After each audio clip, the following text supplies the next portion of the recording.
Assalamualaikum warahmatullahi wabarakatuh. A'udzubillahi minasyaitonirrajim. Bismillahirrahmanirrahim. La zalili wa la yukni minal lahab. Yang tidak melindungi dan tidak menahan panasnya api neraka. Jadi di tingkatan keempat ini Allah bersumpah, celakalah pada hari itu para pendusta kebenaran. Dikatakan kepada orang-orang kafir, namun tidak ada kata orang-orang kafir pada ayat itu. Hanya ini si penafsir ingin lebih memfokuskan dirinya kepada kafir, padahal ini bisa untuk siapa saja. Kalau tidak ada tanda kurung ini dikatakan pada orang-orang kafir, harfiahnya nyatanya adalah pergilah menuju apa yang selalu kau dustakan. Ini tidak ada tanda kurung ya. Pergilah menuju naungan yang mempunyai 3 cabang. Lalu yang terakhir, yang tidak melindungi dan tidak menahan ialah api neraka. Jadi ini mungkin si penafsir karena terlalu percaya dirinya dia terhadap keislamannya, jadi ayat ini seolah-olah itu hanya untuk orang kafir saja, karena memang tidak ada kata kafir di ayat ini. Kalau ayat ini turun untuk orang kafir Quraisy, benar, karena pada saat itu emang di masa Rasulullah pembangkang, pendusta, pendurhaka itu adalah kaum kafir Quraisy. Namun di sini Allah tidak mensubjekkan. Kalau dari sisi terminologi waktu turunnya benar buat orang kafir, 100% benar. Namun ketika saya membacanya kembali, saya juga wajib menceritakan bahwa ini ayat untuk orang kafir. Namun saya juga harus memberitahu bahwa tidak ada kata kafirun di situ. Jadi ini bisa buat siapa saja, bahkan termasuk untuk orang Islam, karena kaum pendusta,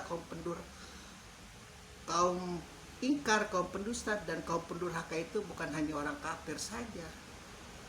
Kalau Anda tahu sejarah Sunni, sejarah Syiah, sejarah apapun itu tentang Islam, banyak di dalam Islam sendiri yang sangat durhaka. Itu yang perlu digarisbawahi ya. Jadi di ayat terakhir, yang tidak melindungi dan tidak menahan ialah api neraka.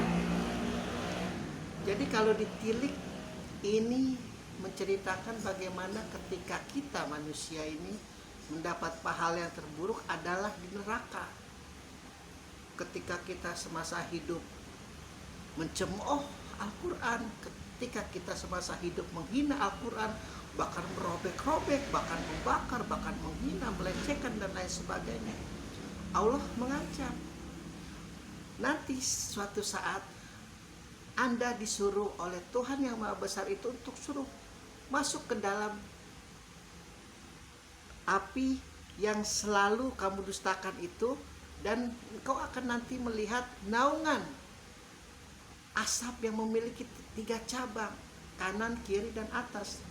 Dan jangan dikira asap itu bisa menahan panas api neraka yang ada di depanmu, sedikit pun tidak. Begitu janji Allah ini. Dan kalau Allah sudah berjanji, bukan Tuhan namanya kalau tidak ditepati. Mana ada Tuhan pembohong.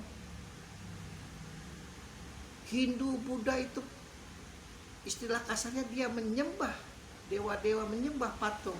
Tapi coba kita tanyakan pemuka agamanya, tapi kita coba tanyakan ke umat yang taat, apakah mereka meyakini Tuhan-Tuhan mereka berbohong? Kalau mereka meyakini Tuhan-Tuhan berbohong, mereka pasti akan pindah agama.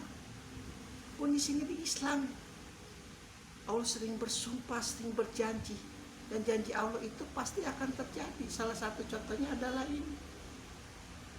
Kelak kita nih, bahkan saya mungkin dengan kebodohan saya, dengan kejahilian saya, dengan kemaksiatan saya, bisa saya dalam posisi seperti itu, diperintahkan oleh Allah untuk masuk ke dalam api neraka, Dan pada saat masuk itu, saya akan melihat asap dari 3 cabang, atas, kanan, kiri. Kenapa tidak bisa? Asap itu tidak berasal dari depan, karena api yang besar itu, yang panas itu, menghalangi kemungkinan asap untuk ada di depan. Jadi ibaratnya kita ini welcome, selamat datang, begitu. Jadi Allah memerintahkan ini, selamat datang. Yang dahulu kamu dustakan, yang dulu kamu hinakan Rasulku, yang kamu lecehkan, yang kamu perangi dahulu, selamat datang. Terus sekali lagi Allah berjanji kelak bersama penghuni surga. Benarkan apa yang telah aku ancamkan kepada mereka? Sekarang kalian lihat sendiri kan, seraya penduduk surga tertawa. Begitu.